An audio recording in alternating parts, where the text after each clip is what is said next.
ان الحمد للہ والصلاة والسلام علی رسول اللہ وعلی آلہ واصحابہ وآل بیتہ اجمعین، اما بعد رب اشرح لی صدری ویسر لی امری واحلل عقدۃ من لسانی یفقہوا قولی۔ میرے پیارے بھائیوں، دوستوں، بزرگوں، ساتھیوں، اپنی بات کی طرف جانے سے پہلے ہم دعا کرتے ہیں اپنے ان مسلمان بہن بھائیوں کے لیے جو اس وقت سیلاب کی وجہ سے متاثر ہو چکے ہیں۔ دن میں سے تقریباً 400 کے قریب ہمارے مسلمان بھائی بہن، ہمارے پاکستانی جو ہیں وہ شہید ہو چکے ہیں۔ اللہ تعالیٰ ان کے اہل و عیال کو صبر جمیل عطا فرمائے، اور سینکڑوں لوگ جو ہیں اپنے گھروں سے جو ہیں بے گھر ہو چکے ہیں، روابط منقطع ہو چکے ہیں، سڑکیں جو ہیں وہ برباد ہو چکی ہیں، لینڈ سلائڈنگ کی وجہ سے ایک جگہ سے دوسری جگہ جانا مشکل ہو گیا ہے، سامان پہنچانا مشکل ہو گیا ہے۔ اور میرے بھائی، افسوس ہے ایک ایسے مسلمان کے اوپر جو تنہائیوں کے اندر ان کے لیے دعا بھی نہ کرے۔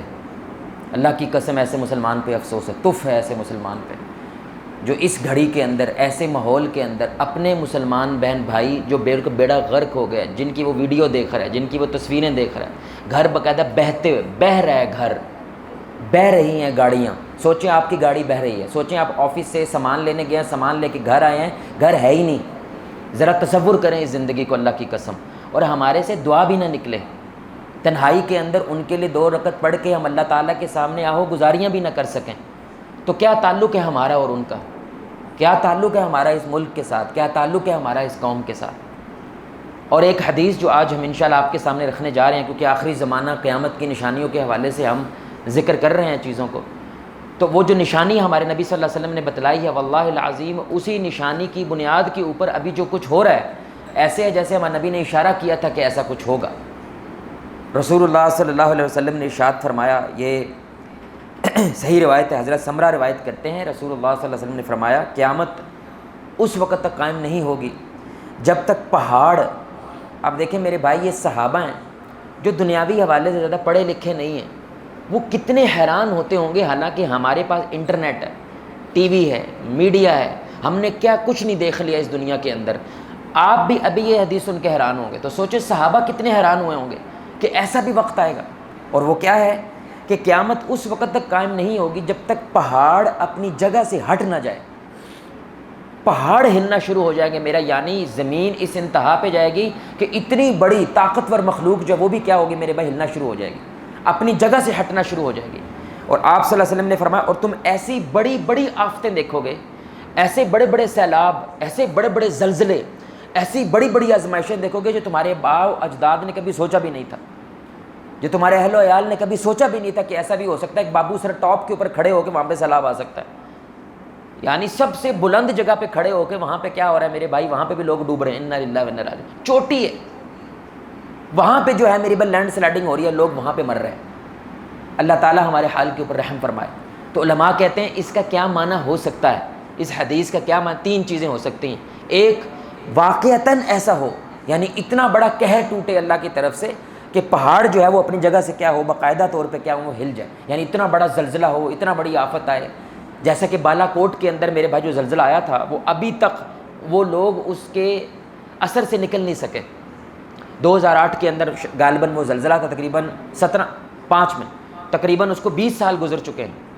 تو ہم نے وہاں پہ ساتھیوں سے بات کی، جب ہم وہاں سے گزر رہے تھے تو وہ کہتے یہ جو آپ جگہ نظر آ رہی کیسی ہے؟ میں نے کہا بالکل میدان ہے، یہاں پہ مارکیٹ بنے۔ کہتے یہاں پہ پہاڑ تھا، یہاں پہ کیا تھا؟ پہاڑ تھا، اور اللہ کی قسم ہم نے آنکھوں سے دیکھا ہے، پہاڑ باقاعدہ ٹوٹا ہے اپنے آپس میں، یعنی چیرا مارا ہے اس کے اندر سے، اور بالکل پہاڑ کیا ملیا میٹ ہو گیا، تو ظاہر بات ہے نیچے جو کچھ بھی تھا وہ سب کچھ ختم ہو گیا۔ واقعتاً جو حدیث رسول اللہ صلی اللہ علیہ وسلم فرما رہے ہیں، یعنی اتنا بڑا وہ زلزلہ تھا کہ یہ پہاڑ اتنا بڑا تھا، یہاں پہ وہ کیا ہے، وہ ختم ہو گیا، اور وہ ساری کی ساری بستی جو ہے نا ختم ہو گئی۔ ہنزا لیک ایک جگہ ہے، یعنی ہنزا کی طرف آپ جائیں تو وہاں پہ ایک بہت بڑی ظاہر بات ہے ندی ہے، اور لوگ سارے وہاں پہ جاتے بھی ہیں۔ تو مجھے وہ بتایا گیا کہ یہ پوری کی پوری بستی تھی، یہ پورا ایک علاقہ تھا، یہاں پہ لوگ بستے تھے، لیکن یہ پہاڑ جو ہے پیچھے وہ سارے کا سارا کیا پگھلا ہے، اور پگھلنے کی وجہ سے اس نے ساری کی ساری بستی کیا کر ملیاں میٹ کر دی ہے، اور یہاں پہ اب ندی ہے جس کو لوگ کس لیے آتے ہیں میرے بھائی؟ دل بہلانے کے لیے آتے ہیں، یعنی اس کے نیچے کبھی باقاعدہ پورا کا پورا کیا تھا میرے بھائی؟ چھوٹا سا شہر آباد تھا۔ اللہ اکبر۔ تو یہ ایک معنی ہے کہ اس حدیث کی بنیاد پہ کہ یہ کچھ ہوتا تم اپنی نظروں سے دیکھو گے۔ دوسرا معنی جو کہ KPK والے لوگوں سے پوچھے، وہ بہت زیادہ ہو رہا ہے، جہاں جہاں پہاڑ ہیں، میں بھی جس علاقے سے وہاں بھی پہاڑ ہے، ہم پٹواری ہیں تو وہاں پہ بھی پہاڑ ہیں، وہ کیا ہے؟ پہاڑ کاٹنا شروع کر دیں گے لوگ، یعنی حکومتیں اور یہ لوگ کیا کریں گے؟ پہاڑوں کو کاٹنا شروع کر دیں گے، برابر کرنا شروع کر دیں گے. تو ظاہری بات ہے کبھی وہاں پہ پہاڑ تھا اور کبھی اب وہاں پہ پہاڑ موجود نہیں ہے. لیکن جب آپ پہاڑ ہٹاتے ہیں میرے بھائی تو اس کی وجہ سے اس علاقے کے اندر مسائل پیدا ہوتے ہیں، کیونکہ اللہ تعالیٰ نے پہاڑوں کا بھی ایک مقصد قرآن کے اندر بیان فرمایا ہے کہ یہ زمین کو کیا کرتا ہے میرے بھائی؟ اسٹیبل کرتے ہیں، یہ زمین کو قائم رکھتا ہے. پہاڑ جتنا اوپر ہوتا ہے نا اس سے زیادہ وہ نیچے ہوتا ہے زمین میں، کیونکہ اللہ نے اس کو کیا کہا یہ میرے کیل ہیں. تو کیل جو باہر نظر آتا ہے میرے بھائی وہ کیا تھوڑا سا ہوتا ہے، لیکن جو اندر ہے دیوار کے وہ کیا ہے؟ وہ زیادہ ہوتا ہے. تو پہاڑ جو اوپر ہے میرے بھائی وہ کم ہے، لیکن جو نیچے ہے وہ اس سے زیادہ ہے. تو یعنی انسان خود جو ہے تو ختم کرنا شروع کر دے گا، یعنی درخت بھی کاٹے گا، وہ جنگل بھی ختم کرے گا اور پورے کو پورے پہاڑ کو ختم کر دے گا. اور تیسرا وہ کیا ہے؟ لینڈ سلائڈنگ ہے. یعنی لینڈ سلائڈ کیا ہوتا ہے کہ بہت بڑے بڑے تودے چاہے وہ برف کے ہوں، مٹی کے ہوں، وہ کیا ہوں، وہ نیچے کی طرف گریں اور وہ بستی کو بھی تباہ کرتے ہیں، اور پہاڑ بھی کیا کرتے ہیں؟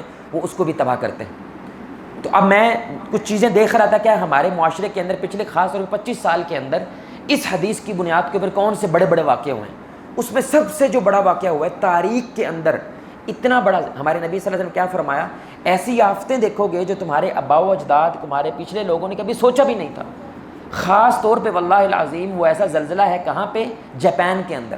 بھائی جاپان ایسی جگہ پہ اللہ کی طرف سے بنا ہوا ہے جہاں پہ سالانہ 1200 سے 1500 زلزلے آتے ہیں. اس لیے دنیا کی سب سے لیٹسٹ ٹیکنالوجی جو ہے زلزلہ کے پتہ کرنے کے لیے وہ جاپان کے اندر ہے. وجہ کیونکہ ان کا ملک ہی ایسا ہے، یعنی زمین کی اتنی تہوں کے اندر جا کے انہوں نے سینسر لگائے ہیں کہ تھوڑی سی بھی حرکت ہوتی ہے، ان کو پتھر بھی ادھر ادھر ہوتا ہے تو ان کو معلوم ہو جاتا ہے کہ کچھ کیا ہونے لگا ہے، زلزلہ آنے لگا ہے. اور پورے ملک میں باقاعدہ الارم بجنے لگ جاتا ہے کہ لوگ گھروں کے باہر آ جائیں اور اپنی جان بچا لیں، اپنی چیزوں کو جو بچا سکتے ہیں وہ بچا لیں. تو جاپان کے اندر 2011 کے اندر توہوکو ایک علاقہ ہے، وہاں پہ زلزلہ آیا تھا جو انسانی تاریخ ہے جو ہمیں معلوم ہے اتنا بڑا زلزلہ نہیں، الا جو اللہ نے عذاب بھیجے پچھلی قوموں کے اوپر، لیکن اتنا بڑا عذاب. وہ 9 ہیکٹر اسکیل پہ زلزلہ تھا. جو بالا کوٹ کا زلزلہ تھا بھائی وہ 7.5 تھا. جو جاپان کا یہ زلزلہ یہ 9 تک گیا ہے. اب دھیان سے سنیں کیا کیا اس نے، کتنی آپ کو بات عجیب لگے گی. پہاڑ تو ایک طرف، کیونکہ جاپان میں پہاڑ ہیں بھائی، جاپان اپنی جگہ سے ہل گیا ہے. اللہ اکبر. یعنی جہاں پہ جاپان پہلے تھا نا کتنے میٹر، وہ جاپان وہاں سے آگے ہو گیا ہے. انا للہ و انا الیہ راجعون. اتنا بڑا زلزلہ تھا، وہ اتنا بڑا زلزلہ تھا میرے 40 میٹر کی جو ہے نا وہ لہریں، سمندر کی سونامی جس کو کہتے ہیں، 40 میٹر کی اونچی لہریں تھیں. سبحان اللہ. یعنی یہ جو ہماری پوری کی پوری عمارت ہے، آگے مینار بھی دیکھیں وہ تقریباً 20-25 میٹر کا ہو شاید، 40 میٹر کی لہریں آئی ہیں اور پوری کی پوری بستی کیا کیا ہے؟ اپنے اندر ولیٹ کے چلا گیا. یہاں تک کہ میرے بھائی زمین کے جیسے دل ہوتا ہے نا اس کے بالکل سینٹر میں، اس کو ایکسس کہتے ہیں، وہ ایکسس تک اپنی جگہ سے ہلے کہ وقت جو ہے، اللہ اکبر، اللہ کی قسم ہم اتنا علم نہیں رکھتے اس لیے ہمیں یہ بات سمجھ نہیں آئے گی. وقت جو ہے، دن جو ہے وہ کم ہو گیا تھوڑا سا، مائکرو سیکنڈ کے اندر دن کے جو 24 گھنٹے ہوتے ہیں اس میں کمی ہوگی میرے بھائی. اتنا بڑا وہ زلزلہ تھا. اللہ اکبر. یہ صرف ایک ہے جو کہاں پہ ہے میرے بھائی؟ جاپان کے اندر. 350 ارب ڈالر کا نقصان کر دیا اس نے. 20,000 لوگ چند سیکنڈ کے اندر ختم ہو گئے. 20,000 کے قریب لوگ ختم ہو گئے. تو ہمارے نبی صلی اللہ علیہ وسلم نے کیا کی تھی؟ ان چیزوں کی پیشن گوئی کی ہوئی ہے کہ یہ ہوگا. پھر 5 بڑے زلزلے آئے ہیں اس وقت تک، یعنی 2000 سے لے کے 2025 تک 5 بڑے بڑے زلزلے آئے ہیں. ان میں سے تقریباً 6.5 لاکھ لوگ جو ہے وہ ختم ہوئے ہیں. تقریباً 700 ارب ڈالر کا جو ہے نا نقصان ہوا ہے. اور ان میں سے ظاہری بات ہے جو علاقے مینشنڈ ہوئے ہیں جن پہ سب سے زیادہ زلزلے آئے ہیں ان میں ترکیہ اور سیریا، یعنی ہمارے مسلم حوالے سے وہ سب سے بڑا زلزلہ جو آیا تھا وہ 2023 کے اندر، وہ کہاں ہے؟ ابھی تھوڑے عرصے پہلے ہی وہ ترکی اور سیریا کے بارڈر کے پاس زلزلہ آیا تھا. یعنی تقریباً 2 لاکھ کے قریب لوگ مرے ہیں اس کے اندر. اور وہ کون ہے؟ وہ مسلمان ہیں میرے بھائی، وہ ہمارے بھائی ہیں، ہماری بہنیں ہیں جو اس زلزلے کے اندر گئی ہیں. تو ہم نے پچھلے درس کے اندر ایک بات کی تھی، واللہ العظیم اصل میں جاری بات ہے قیامت کی بھی نشانی ہے کہ نااہل حکمران ہوں گے. وہ ایسے لوگ ہوں گے جو دین سے دور ہوں گے لیکن دنیا کے قریب ہوں گے، پیٹ کے قریب ہوں گے. قسم سے یہ حدیثیں ہیں ہمارے نبی صلی اللہ علیہ وسلم کے اشارے ہیں کہ جب اپنے ملک کی پالیسیاں بناؤ تو ان چیزوں کو مد نظر رکھتے ہوئے پالیسیاں بناؤ. یعنی جس علاقے کے اندر پہاڑ زیادہ ہیں، اب جب وہ بندہ جو حکمران ہوگا وہ یہ حدیث پڑھے گا، سوچیں، جس کے پاس اختیار ہے، جس کے پاس پاور ہے کہ یار پہاڑ اپنی جگہ سے ہلنا ہے، اس کا کیا مطلب ہے؟ اور اس کی وجہ سے آفتیں آئیں گی، اس کی وجہ سے بیڑا غرق ہوگا، اس کی وجہ سے نقصان ہوں گے. اللہ کے نبی اشارہ دے رہے ہیں کہ یہ ہوگا نا. تو مومن کیا کرتا ہے؟ اس سے احتیاط برتتا ہے. اس کا مطلب ہے کہ جو یہ پہاڑ ہیں ان کے بارے میں ہمیں کیا کرنا ہے؟ خیال کرنا ہے. سبحان اللہ. ان کی ہمیں حفاظت کرنی ہے، ان کی بنیاد کے اوپر پالیسیز بنانی ہے. ہمارے نبی صلی اللہ علیہ وسلم نہ صرف قیامت کی بات کر رہے ہیں بلکہ ایمان والوں کو پالیسیز بھی دے رہے ہیں. لیکن ظاہری سی بات ہے یہ بھی قیامت کی نشانی ہے. کہ لوگ دنیا کا وہ علم رکھیں گے لیکن آخرت کے بارے میں بالکل بھول جائیں گے. تو یہ ایک نشانی ہمارے نبی صلی اللہ علیہ وسلم نے فرمائی. اور دوسرا وہ لینڈ سلائڈنگ ہوتی ہے. تو میں دیکھ رہا تھا انٹرنیٹ کے اوپر جو لینڈ سلائڈنگز ہوئی ہیں پاکستان کے اندر پچھلے تقریباً 15 سال کے 2003 سے 2019 1100 لینڈ سلائڈز ہوئے ہیں پاکستان میں. 1100 کے قریب لینڈ سلائڈز ہوئے ہیں میرے بھائی, جس کے اندر سے 180 لینڈ سلائڈ آئی, 1200 سے زیادہ لوگ جو ہے نا وہ ختم ہوئے ہیں. 1200 لوگ زیادہ جو ہے وہ شہید ہو گئے ان لینڈ سلائڈس کی وجہ سے. تو اللہ تعالیٰ ہمارے ملک کے حال پہ رحم فرمائے. اللہ تعالیٰ جو KPK کی گورنمنٹ ہے, اللہ تعالیٰ اس خطے کی جو گورنمنٹ ہے, ان کو اس حدیث کی بنیاد کے اوپر اپنی اصلاح کرنے کی توفیق عطا فرمائے, اپنے خطے کی, اپنے لوگوں کی, اپنے علاقے کی حفاظت کرنے کی توفیق عطا فرمائے. دوسری حدیث بڑی عجیب روایت, لیکن یہ بھی ایسا لگتا ہے کہ جیسے ہمارے نبی صلی اللہ علیہ وسلم, یعنی کہ جتنی بھی قیامت کی نشانیاں اس میں ہمارے نبی یا کسی علاقے کو ہائی لائٹ کرتے ہیں, دیکھیے ذرا, یا کسی عمل کو ہائی لائٹ کرتے ہیں, یا ہمارے نبی صلی اللہ علیہ وسلم کسی نعمتوں کو بھی ہائی لائٹ کرتے ہیں. تو ایک حدیث ہے جس میں ہمارے نبی صلی اللہ علیہ وسلم نے یہ جو گاڑیاں ہیں, یہ جو کاریں ہیں, علماء کہتے ہیں کہ یہ حدیث اسی پہ فٹ ہوتی ہے, واللہ عالم, اللہ بہتر جانتا ہے. لیکن حدیث کو پڑھنے کے بعد اگر ہم آج کے دور کو دیکھیں تو ایسے ہی محسوس ہوتا ہے کہ ہمارے نبی صلی اللہ علیہ وسلم گاڑیوں کی بات کر رہے ہیں, اور دیکھیں کتنے عجیب انداز سے کر رہے ہیں. آپ صلی اللہ علیہ وسلم نے فرمایا, یہ سلسلۃ الصحیحہ کی روایت ہے, ابن عمر سے مرفوع روایت ہے, انہوں نے فرمایا کہ رسول اللہ صلی اللہ علیہ وسلم کہتے ہیں کہ آخری زمانے میں میری امت کے کچھ لوگ ہوں گے جو ایسی سواریوں پہ سوار ہوں گے جو بیٹھنے میں آرام دہ ہوں گی. سبحان اللہ, جو ایسی سواریوں پہ سوار ہوں گے جو بیٹھنے میں آرام دہ ہوں گی. اور دوسرا, وہ مسجدوں کے دروازوں پہ اس کو پارک کریں گے. سبحان اللہ, پارکنگ کی بھی بات ہو رہی ہے. وہ مسجد کے دروازوں کے اوپر آ کے کیا کریں گے, اس سے اترا کریں گے. لیکن ایک دم سے حدیث پلٹا مار جاتی ہے, لیکن ان کی جو عورتیں ہوں گی وہ لباس پہنے میں ہوں گے لیکن ننگی ہوں گی, لیکن برہنہ ہوں گی. کتنی عجیب بات ہے, بات کسی اور چیز کی ہو رہی ہے, لیکن اس کی وجہ سے ہمارے نبی نے ایک اثر بھی بتایا ہے کہ لوگ ان سواریوں کی وجہ سے, دنیا دار ہونے کی وجہ سے دین سے کیا ہوں گے, دور ہوں گے. اب مسجدوں میں آ رہے ہیں, لیکن اس کا مطلب اگر حجاب ہے یا پردہ ہے یا برقع ہے وہ اس انداز سے ہے کہ نہ ہی ہوتا تو چنگا تھا, یعنی اس سے اچھا تھا تو انہیں نہ ہی کچھ پہننا ہوتا نا وہ صحیح تھا. اللہ اکبر. تو علماء کہتے ہیں کہ یہ جو چیز اللہ کے نبی نے فرمائی نا, اب دیکھیں ہمارے نبی صلی اللہ علیہ وسلم کے دور میں 3 قسم کی سواریاں مشہور ہیں. ایک ہاتھی کی, یعنی ابرہہ جو آیا تھا وہ ہاتھیوں کے لشکر کے ساتھ آیا تھا, اس کا مطلب ہے ہاتھی کی سواری بھی ہے, گھوڑے کی سواری بھی ہے, اونٹ کی سواری بھی ہے, گدھے کی سواری بھی ہے. لیکن آپ صلی اللہ علیہ وسلم نے یہاں پہ بات کی کہ ایسی سواریاں جو تم نے دیکھی, ظاہری بات ہے تم نے نہیں دیکھی, نہ میں نے دیکھی ہیں, نہ ہم میں سے کوئی اس کو دیکھ سکتا ہے, لیکن قیامت سے پہلے آئیں گے. ان کی ایک نشانی کہ وہ آرام دہ ہیں. آرام دہ کیا مطلب, علماء کہتے ہیں سردی ہے تو پھر بھی وہ آرام دہ ہے, گرمی ہے تو پھر بھی وہ, تو ظاہری بات ہے یہ گاڑی پہ فٹ ہوتے ہیں, کیونکہ گرمی ہے تو AC ہے, سردی ہے تو اس میں ہیٹر ہے, وہ صحرا کے اندر ہے پھر بھی آرام دہ ہے, وہ برفانی علاقے کے اندر ہے پھر بھی آرام دہ ہے. تو ہمارے نبی صلی اللہ علیہ وسلم کس کی بات کر رہے ہیں, گاڑیوں کی, لیکن ساتھ میں یہ بھی کہہ رہے ہیں دنیا داری کی وجہ سے دین جو ہے, جو ان کا ایمان ہے, جو ان کی حیا ہے, وہ بھی کیا ہوگی میرے بھائی, وہ بھی کرپشن کی طرف جائے گی. اللہ تعالیٰ ہماری حفاظت فرمائے.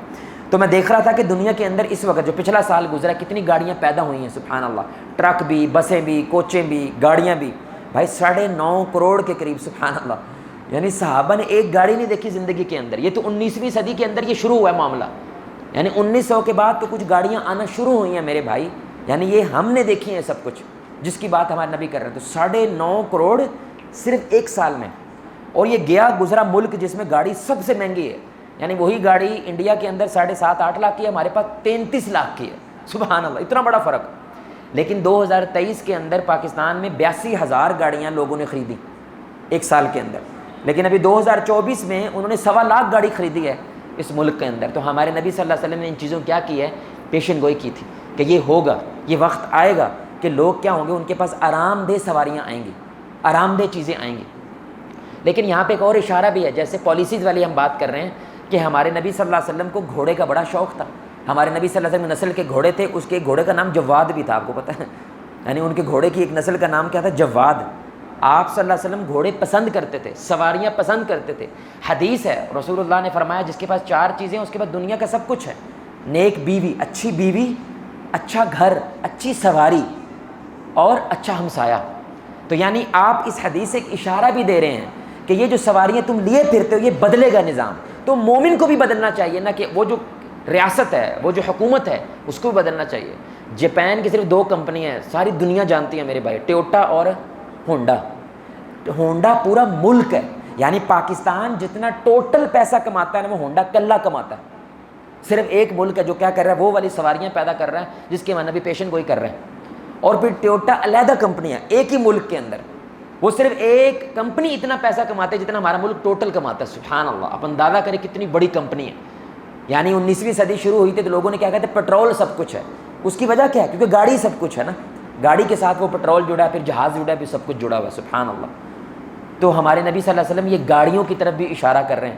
تیسری حدیث بڑی عجیب و غریب حدیث ہے. علماء جب اس حدیث کو پڑھتے ہیں وہ دکھ میں آتے ہیں، تکلیف میں آتے ہیں. لیکن بہرحال دنیا کو ختم ہونا ہے، قیامت کو آنا ہے. اور سوچیں صحابہ اس وقت وہ حدیث سن رہے ہیں وہیں پہ بیٹھ کے جس کے بارے میں ہمارے نبی صلی اللہ علیہ وسلم حدیث بیان کرے. وہ مدینہ جس کو مدینہ المنورہ کہتے ہیں، لیکن آپ نے فرمایا یہ مدینہ ویسا مدینہ نہیں رہے گا جیسا تم دیکھ رہے ہو. آپ نے فرمایا، متفق علیہ حدیث ہے، بخاری مسلم کی حدیث ہے، کہ لوگ مدینہ کو اس حالت میں چھوڑیں گے جب وہ اپنی سب سے بہترین حالت میں ہوگا.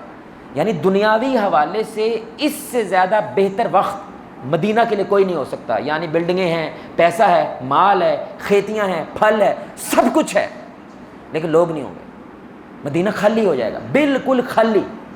یہاں تک ایک روایت میں آتا ہے کہ کچھ لوگ باقاعدہ باہر بکریاں چرانے کے لیے یعنی باہر گئے ہوں گے، باہر سے جب واپس آئیں گے تو مدینہ خالی ہے. اللہ اکبر. اور یہاں تک کہ وہاں پہ جنگلی جانوروں کا راج ہو جائے گا. بھائی مدینہ کے یہاں پہ جیسے کوئی بستے ہی نہیں تھا، مسجدوں کے اندر اگر وہ جاتا ہے جنگلی جانور تو کوئی اس کو روکنے والا نہیں ہوگا. یہ کس کی حالت ہوگی؟ مدینہ کی. تو روایات کی نظر میں ایسا محسوس ہوتا ہے یہ کب ہے؟ یہ قیامت سے بالکل پہلے ہے، یعنی اس کے تھوڑے ہی عرصے بعد کیا ہے؟ قیامت ہے. لیکن علماء کہتے ہیں اس کی وجہ کیا ہے؟ یہ ایک حدیث میں اندر اشارہ دیا گیا کہ ایسا کیوں ہوگا. اس کی وجہ یہ ہوگی مدینہ کے جو ریاستی یا ملکی حالات ایسے ہو جائیں گے میرے بھائی کہ لوگ وہاں سے چھوڑنا پسند کریں گے بجائے اس کے کہ وہاں پہ بولو بھائی رہیں. مدینہ کون سی جگہ جہاں پہ دجال نہیں آ سکتا؟ مدینہ وہ جگہ جہاں پہ طاعون کی بیماریاں نہیں آ سکتی. مدینہ وہ جس کے ارد گرد فرشتے کھڑے ہیں میرے بھائی.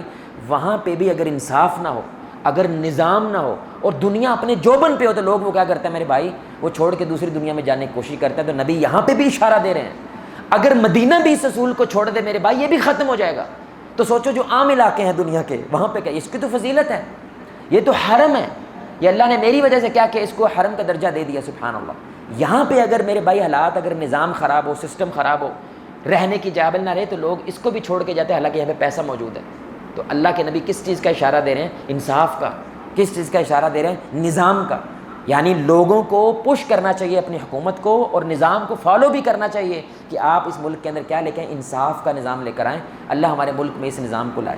آخری حدیث میرے بھائی پھر اپنی بات ختم کرتے ہیں. تو علماء کہتے ہیں اس حدیث کے اندر تھوڑا سا ضعف ہے، لیکن اس کا جو معنی ہے وہ باقی قیامت کی نشانوں کو جب دیکھا جائے تو اس میں ہمارے نبی صلی اللہ علیہ وسلم نے اس کی ذکر کیا ہے، اس لیے وہ کہتے ہیں کہ اس حدیث کو بیان کیا جا سکتا ہے. رسول اللہ صلی اللہ علیہ وسلم نے فرمایا، بڑی عجیب حدیث ہے، کہ ایسا وقت آئے گا، یعنی قیامت سے پہلے ایسا وقت آئے گا جب تمہیں دو میں سے ایک کا انتخاب کرنا پڑے گا. یا تو تم یہ کہلوانا پسند کرو اپنے آپ کو کہ میں نہ مرد ہوں، میں نالائق ہوں، میں کسی کام کا نہیں ہوں، میں بیکورڈ ہوں. یا تو یہ کہلوانا پسند کر لو یا گند کر لو. اللہ اکبر. یعنی تمہارے پاس کیا ہوگا؟ دو آپشن ہوگا. ایک طرف کیا ہے؟ گند ہے، بے حیائی ہے، زنا ہے. یا کیا ہے؟ تم یہ کہلوانا پسند، تو نہ مرد ہے، تو کر ہی نہیں سکتا، تو ہے ہی بیکورڈ، تو ہے ہی پینڈو، تو ہے ہی پچھلے پینڈ کے رہنے والا، تو ہے ہی پتھروں کے زمانے کا. یا تو یہ پسند کر لے کہلوانا، یا کیا پسند کر لے میرے بھائی کہ پھر گناہ کر دے، پھر لوگوں کے ساتھ گناہوں کے اندر شامل ہو جائے. اور آپ نے فرمایا میرے صحابہ اگر تم وہ وقت پاؤ تو تم نالائق کہلوانا پسند کرو، نہ مرد کہلوانا پسند کرو، لیکن اس گند کے ساتھ شامل ہونا پسند وہ ہرگز نہ کرو. اللہ اکبر. میرے بھائی میں ملیشیا میں تھا، ملیشیا میں رہا ہوں 9 سال. صرف میں ایک ملک کی آپ کو بات بتا رہا ہوں. یہ صحابہ یعنی یہ وہ لوگ ہیں میرے بھائی جو عورت کا ہاتھ نہیں دیکھتے تھے، جو عورت کا چہرہ نہیں دیکھتے تھے. حیا اپنی انتہا کو چھوتی تھی. کچھ خواتین کا جو حجاب تھا وہ جو پہنتی تھی، یعنی کہ جو بھی چادر پہنتی تھی اس کندھے سے پھٹ جاتی تھی میرے بھائی، دیوار کے ساتھ لگ کے چلتی تھی. وہ حیا کا یہ عالم ہوتا تھا. سبحان اللہ. اس انتہا کا میرے بھائی حیا ہے. ان کو ہمارے نبی کیا فرما رہے ہیں؟ یہ وقت آئے گا مسلمانوں تم پہ اوپر، یعنی یا تو تم بے حیا ہو جاؤ یا تم کہو کہ تم نہ مرد ہو، تم مرد کہلانے کے لائق نہیں. اللہ اکبر. کتنی بڑی بات ہے. تو میں ملیشیا میں تھا میرے بھائی، وہاں پہ ایک بات مشہور ہے، یعنی وہ ملک بہت اچھا ہے، رہنے کے والے سے بہت اچھا ہے، لیکن عورتوں مرد میں مخلوط بہت زیادہ ہے. ہمارا بھی ہو گیا ہے لیکن وہاں پہ کچھ زیادہ ہی ہے، بہت ہی زیادہ ہے. تو وہاں پہ اگر کسی لڑکے کی کوئی گرل فرینڈ نہیں ہے، اگر کسی لڑکے کے ساتھ کوئی لڑکی نہیں ہے، وہ اس واللہ العظیم ملک خود مجھے بتایا، ہم وہاں پہ رہے ہیں 9 سال رہے ہیں، وہ اس کو نہ مرد کہتے ہیں. اللہ کی قسم. تیرے میں کوئی مسئلہ ہے، تیرے میں کوئی پرابلم ہے، تیرے ساتھ کوئی لڑکی نہیں ہے، کازکستان کا جو علاقہ ہے، کازکستان یہ علاقہ مسلمانوں کا علاقہ ہے، لیکن رشیا کی وجہ سے ظاہری بات ہے ہمارا معاملہ وہاں پہ خراب ہوا. وہ ہمارے ساتھ پڑھتے تھے وہاں پہ ملیشیا کے اندر، کازکستانی لڑکے نکریں پہن، لڑکیوں نے نکریں پہنی ہوتی تھی. ہم نے سوچا تھا یہ کافر ہے، یہ مسلمان نہیں ہے، لیکن جب وہ نام بتاتے تھے تو ہم کہتے تھے یہ نام آپ کو مسلمانوں جیسا ہے. کہتے نہیں ہم مسلمان ہیں.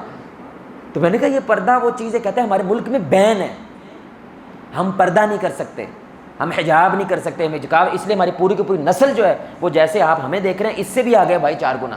ہم تو پھر بھی کبھی کبھی مسجد آ جاتے ہیں، وہ بھی یہاں پہ آتے ہیں. اگر میرے ابو کو پتہ چل جائے، اللہ کی قسم ممبر پہ بیٹھا ہوں بھائی، ایک بندہ وہ باقاعدہ مسجد آنا شروع، ہم اچھا لگا کہ یہ پوری کمیونٹی کو لے کر آئے گا، کازکستانیوں کو ہم ان کو دعوت دیں گے، وہ ایک دم سے بند ہو گیا. کہتے ہیں میرے ایک دوست نے شکایت کر دی ہے میرے ابے کو کہ یہ مسجد جا رہا ہے. انہوں نے کہا یا تو پڑھ لے، ابھی دیکھیں حدیث، یا تو پڑھ لے یا واپس آ جا، وہ تجھے دہشت گرد بنا دیں گے. اتنا ڈرے ہوئے ہیں وہ. ایسا بھی ملک ہو سکتا ہے میرے بھائی؟ تقریباً 8 سے 10 مسلم ممالک ہیں جہاں پہ آپ حجاب نہیں کر سکتے، جہاں پہ آپ سر کو ڈھانپ نہیں سکتے، مسلمان ہیں وہ. اس میں ترکی تھا، ترکی سب سے بڑا ظاہری بات ہے، وہ 2013 میں طیب اردگان اللہ اس کو جزا دے، اس نے آ کے یہ باقاعدہ قانون تھا میرے بھائی، اس کو اٹھایا ہے. اور پورے کا پورا ترکی کا جو وہ لبرل لوگ ہیں وہ سارے کے سارے اس کے خلاف ہیں اس چیز کی وجہ سے. پھر اس کے بعد تاجکستان ہے، ازبکستان ہے، کازکستان ہے، کرگستان ہے، آذربائیجان ہے، تیونس ہے، موروکو ہے، کوسوو ہے. یہاں پہ میرے بھائی پردہ، یہ مسلم ممالک ہیں، یہاں پہ پردہ نہیں کرنا اپنا. اب یہاں پہ اگر آپ پردہ کرتے تو جنگ ہے باقاعدہ، آپ نے قانون سے لڑنا ہے، جرمانہ ادا کرنا ہے اگر آپ نے یہ کام کیا. تو ہمارے نبی کہہ رہے ہیں کہ یہ وقت آئے گا تم پہ. واللہ ہم نے اپنی زندگی میں خود دیکھا ہے، کیونکہ میں یونیورسٹی کا اسٹوڈنٹ رہا ہوں الحمدللہ. یہاں پہ بھی یونیورسٹی میں کبھی کبھی جانا ہوتا ہے. اچھا خاصا مسجد کے قائد امام کا لڑکا ہے میرے بھائی، جب وہ وہاں پہ جاتا ہے، لیکن یونیورسٹی میں گند بہت زیادہ ہے. ہر ایک کسی نہ کسی لڑکی کو جانتا ہے، اس کے ساتھ بیٹھتا ہے، بات چیت کرتا ہے. آپ کو اگر لڑکی سے بات کرنے میں شرم آتی ہے، ایسا رگڑا لگائیں گے آپ کو، یا تو آپ یونیورسٹی چھوڑو گے یا لڑکیوں میں بیٹھنا شروع کرو. اللہ کی قسم اٹھا کے کہہ رہا ہوں. یعنی اتنا آپ کو وہ میرے بھائی جگتے ماریں گے، اتنی جگتے ماریں گے میرے بھائی کہ تو ہے ہی نہ مرد، تیرے سے لڑکی سے بات نہیں ہوتی، کیا تجھے وہ کھا جائے گی، تو اس کے ساتھ کیوں نہیں بیٹھتا، تو بات کیوں نہیں کرتا. یعنی اتنا زیادہ آپ کو میرے بھائی وہ کمتر احساس دلاتے ہیں. ہمارے نبی نے فرمایا کہ وہ تمہیں دلائیں گے، تم یہ کہلوانا برداشت کر لینا، لیکن وہ گند کے اندر، بولے بھائی اس گند کے اندر نہ جانا. آپ وابڈا کے دفتر میں چلے جائیں میرے بھائی، سارے اگر میٹر لگوانے کے 20,000 روپیہ لے رہے ہیں اور آپ کہتے ہیں کہ میں نے پیسہ، بولے بھائی ایسا رگڑا لگائیں گے، یا تو رہو گے یا کیا ہوگی، ٹرانسفر ہوگی 100%. یا تو آپ کی ٹرانسفر ہے، یا رہنا ہے تو جس طرح ہم ہیں ویسے ہی رہنا پڑے گا میرے بھائی. وہ آپ کو تنگ اتنا کرتے ہیں. ہمارا نبی کہہ رہے ہیں تنگ ہو جانا، وہ جھکتے سن لینا، وہ باتیں سن لینا، لیکن گند کی طرف نہ جانا. لیکن ظاہری سی بات ہے قیامت کے نشانوں میں کیا سمجھ آ رہی ہے؟ گائے گا وہ لوگ گند کی طرف جائیں گے، سسٹم کی طرف جائیں گے، خرابیوں کی طرف جائیں گے. اللہ تعالی ہماری حفاظت. 300 لڑکیاں میرے بھائی، کتنی؟ 300 لڑکیوں نے صرف مارچ کے مہینے میں اسلام آباد میں بھاگ کے شادی کی ہے. 300 لڑکیوں نے پاکستان کے اندر. کبھی سوچ بھی سکتا ہے کہ وہ بابا بزرگ یہاں جو بیٹھا ہوا ہے، لیکن یہ ہوا ہے نا. اب اس نے ایسا کیوں کر دیا نا، اس میں سے بہت ساری پردے دار ہوتی ہیں، حجاب ہوتا ہے، لیکن وہ پریشر جو ہوتا ہے ادارے کا، وہ یونیورسٹی کا، اس ماحول کا، وہ برداشت نہیں کر پاتے. ان کو پھر ویسا بننا پڑتا ہے. پھر وہ یونیورسٹی میں کوئی اور زندگی گزارتے ہیں، اور جب یونیورسٹی سے باہر آتے ہیں وہ کوئی اور زندگی گزارتے ہیں. دیکھیں ہمارے نبی صلی اللہ علیہ وسلم نے کھول کھول کے بیان کیا ہوا بے حیائی کے بارے میں سب سے زیادہ قیامت کی نشانی ہے. لیکن شاید ہی کو ملک ہو میرے بھائی اس وقت دنیا کے اندر جو بے حیائی کو فوکس کر کے اپنی کو پالیسی بنائے. سبحان اللہ، مسلم ممالک کی بات ہو رہی ہے کہ وہ بے حیائی کو مد نظر رکھتے ہوئے کیا کرے، کوئی پالیسی بنائے کہ ہم نے ملک میں بے حیائی کو کیا کرنا ہے، وہ کم سے کم کرنے کی کوشش کرنی ہے. الحمدللہ ہمارے ملک کے اندر خاص طور پہ جو پون ہے، یعنی پون ہوتی ہے میرے بھائی جو بالکل برہنہ فلمیں ہوتی ہیں، زنا والی فلمیں ہوتی ہیں، اللہ کا شکر ہے کم از کم اس طرف احتجاج کی وجہ سے، چیزوں کی وجہ سے اللہ کا شکر ہے کم از کم یہ چیز ہوئی کہ جتنی بھی وہ سائٹس ہیں، جتنے بھی وہ چینل، وہ سارے کے سارے گورنمنٹ نے، فوج نے کیا کیا، ان کو بین کیا. اور اگر کوئی ایسا کرتا پکڑا بھی جائے تو میرے بھائی اس پہ باقاعدہ جرمانہ ہے، یعنی وہ انلیگل کام کر رہا ہے جو ہمارے ملک کے اندر جائز. الحمدللہ اللہ کرے کہ اس طرح کی وہ پالیسی زیادہ بنائیں اور اللہ تعالی ہمارے ملک کو جب بے حیائی کے اس دنگل سے پاک رکھے. تو تقریباً میرے بھائی علماء نے 100 کے قریب چھوٹی نشانیاں قیامت کی بیان کی. ہم نے 21 کے قریب آپ کے سامنے رکھی ہیں، جن کے اندر وہ ساری کی ساری 100 کا تقریباً وہ خلاصہ جو ہے وہ آ جاتا ہے. انشاءاللہ ہم اپنے اگلے درس میں جو چھوٹی نشانیوں کی آخری نشانی ہے اور بڑی نشانیوں کی طرف پہلا اشارہ ہے، وہ امام مہدی ہیں. وہ کون ہے میرے بھائی؟ وہ امام مہدی کا ظہور ہے. یعنی وہ چھوٹی نشانیوں کے آخر میں آتے ہیں، اور جیسے ہی وہ آتے ہیں تو پہلی بڑی نشانی کا ظہور ہوتا ہے، اور وہ کون ہے؟ وہ دجال ہے. اب یہ جتنی بھی ہم نے چھوٹی نشانیاں پڑھی ہیں میرے بھائی، تو ایک عام بندہ جو پڑھا لکھا نہیں ہے اس کو بھی سن کے کیا لگتا ہے، ہاں اے تے عام گل ہے تے میں ویکھیا. اس وجہ سے علماء کا کہتے ہیں کہ امام مہدی بڑے قریب ہیں. ان کا ظہور بڑا قریب ہے، بلکہ ایک علاقہ ہے اس کے اندر ایک بندہ ہے وہ کہتا ہے میں مرنا نہیں جب تک امام مہدی کو نہ دیکھوں، اور اس کی عمر بھی قدرتاً 125 سال تک ہو گئی ہے، سبحان اللہ۔ تو وہ لوگوں کو یقین ہونے لگا ہے کہ اندے ہوندے ہی آنا انہیں، واللہ عالم یہ تو اللہ نے بھیجنا ہے بھائی، ہمیں تو نہیں معلوم کہ وہ کب آئیں گے۔ اس طرح ڈاکٹر اسرار صاحب جو تھے وہ تو کہتے تھے کہ مجھے ایسا لگتا ہے پیدا تو ہو چکے ہیں، ہو سکتا ہے سامنے آ جائے، تو ہم یہ نہیں کر سکتے، لیکن ہاں ہم یہ ضرور کہتے ہیں جو نشانیاں میرے بھائی اس کا تو اینڈ ہو چکا ہے، وہ تو ساری کی ساری ہماری نظروں کے سامنے۔ اگر ایک عام بندے کو بھی نظر آ رہی ہے وہ نشانی، تو سوچے پڑھے لکھے عالم کو کتنا کچھ نظر آئے گا نا، اسی کو وہ کہتا ہے کہ وہ چیز عام ہو گئی ہے۔ تو واللہ عالم، اللہ بہتر جانتا ہے، لیکن انشاءاللہ ہم اپنے درس میں امام مہدی کی بات کریں گے، پھر دجال کی ہوگی، پھر حضرت عیسیٰ کی ہوگی، پھر خلافت کی ہوگی انشاءاللہ۔ اللہ تعالیٰ سے دعا ہے کہ اللہ تعالیٰ ہمیں ان احادیث کی بنیاد کے اوپر اپنی ذات کی اصلاح کرنے کی توفیق عطا فرمائے۔ اللہ ہمارے ملکوں کو اس حدیثوں کی بنیاد کے اوپر پالیسیز بیان کرنے کی توفیق عطا فرمائے۔ اللہ آپ کو، مجھے، ہم سب کو محمد رسول اللہ صلی اللہ علیہ وآلہ وسلم کی ذات کے ساتھ جنت الفردوس میں اس انداز سے اکٹھا کرے، ہم سب مل کے اللہ کے چہرے کو آسمان میں دیکھیں 14ویں رات کا چاند۔ سبحانک اللہم وبحمدک اشہد ان لا الہ الا انت استغفرک واتوب الیک۔